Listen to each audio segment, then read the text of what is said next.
Assalamualaikum warahmatullahi wabarakatuh. Nama saya Kiki Gantari dengan NIM 230466139. Kali ini saya akan memaparkan materi mengenai pergerakan nasional Indonesia. Baiklah, langsung saja kita ke slide yang pertama, konsep pergerakan nasional. Sebelum tahun 1908, perjuangan masyarakat Indonesia masih berlangsung secara lokal dan sangat bergantung pada tokoh karismatik. Setiap daerah bergerak sendiri-sendiri tanpa adanya kesadaran untuk bersatu. Titik baliknya yaitu tanggal 20 Mei 1908 dengan berdirinya Budi Utomo, menandai lahirnya era kebangkitan nasional.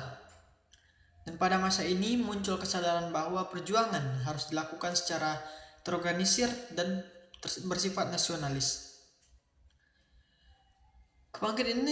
Kebangkitan ini tidak terlepas dari pengaruh politik etis yang melahirkan kaum pelajar Indonesia. Mereka yang kemudian menjadi motor lahirnya pemikiran kebangsaan dan mendorong perubahan strategi perjuangan. Next slide, yaitu organisasi pergerakan di setiap periode. Perkembangan organisasi nasional pada masa ini sangat beragam. Beberapa di antaranya yaitu Budi Utomo, yang awalnya bergerak dalam bidang sosial budaya, kemudian berkembang ke arah politik. Lalu Syarikat Islam yang menjadi wadah perjuangan ekonomi masyarakat pribumi. Lalu Indonesia Partik, organisasi yang secara tegas menolak diskriminasi dan menyuarakan persatuan seluruh penduduk Hindia Belanda. Pada periode 1920 sampai 1930, muncul fase radikal dengan berdirinya PKI, Perhimpunan Indonesia, dan PNI. Organisasi-organisasi ini cenderung non-kooperatif terhadap pemerintah kolonial. Setelah itu muncul fase moderat seperti Parindra, Gerindo, dan GAPI yang menekankan perjuangan secara diplomatis dan melalui jalur parlemen. Next slide. Pergerakan daerah yang bertujuan nasional. Selain organisasi tingkat nasional, ada pula organisasi seperti Pasundan, Serikat Sumatera, Minahasa, dan Madura. Meski awalnya bersifat etnis, tetapi perkembangan organisasi-organisasi ini turut memperkuat semangat nasional. Gerakan pemuda juga menjadi bagian penting, seperti Jong Java, Jong Sumatera, Jong Cilebes, hingga Jong Islamidbon, yang akhirnya berpuncak pada lahirnya Sumpah Pemuda tahun 1928.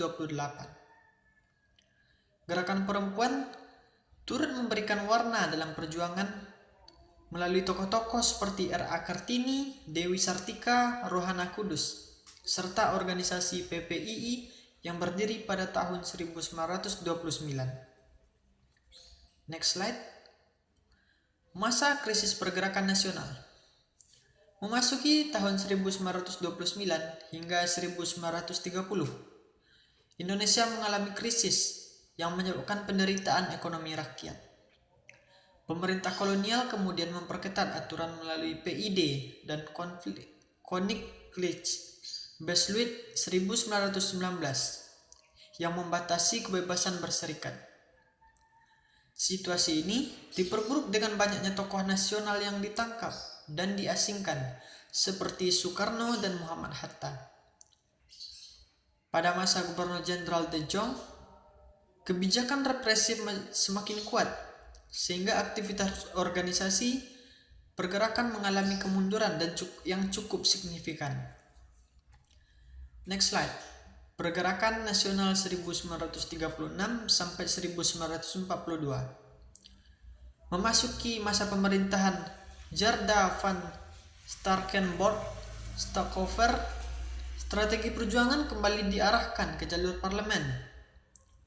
Pada periode ini, organisasi seperti Parindra, Gerindo, dan terutama GAPI menjadi sangat aktif. GAPI pada tahun 1939 membawa semboyan Indonesia berparlemen, sebuah tuntutan agar Indonesia memperoleh kedudukan politik yang lebih setara. Namun, petisi Sutarjo yang menjadi salah satu upaya diplomatik terpenting ditolak oleh pemerintah Belanda, sehingga menimbulkan kekecewaan yang mendalam. Akhir periode ini ditandai dengan kekalahan Belanda dalam Perang Dunia II pada 8 Maret 1942 melalui Perjanjian Kalijati. Belanda resmi menyerah kepada Jepang dari kekuasaan berpindah ke tangan militer Jepang. Next slide. Peran pers dalam pergerakan nasional. Pers memainkan peran penting dalam proses kebangkitan nasional.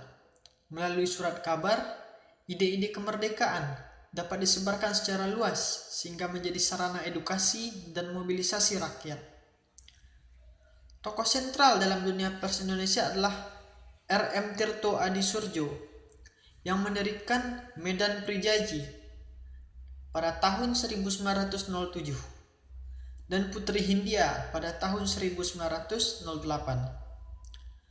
Hampir semua organisasi pergerakan memiliki surat kabar masing-masing sebagai media propaganda dan perjuangan. Pers berfungsi menyampaikan kritik terhadap kolonialisme serta membangun solidaritas nasional yang menjadi modal bangsa menuju kemerdekaan. Dengan demikian, pemaparan pergerakan kebangsaan Indonesia melalui organisasi, tokoh, dan gerakan masyarakat bangsa Indonesia membangun kesadaran untuk bersatu hingga akhirnya mencapai kemerdekaan. Hanya cukup sampai sekian. Terima kasih. Wabillahi taufiq wal hidayah. Wassalamualaikum warahmatullahi wabarakatuh.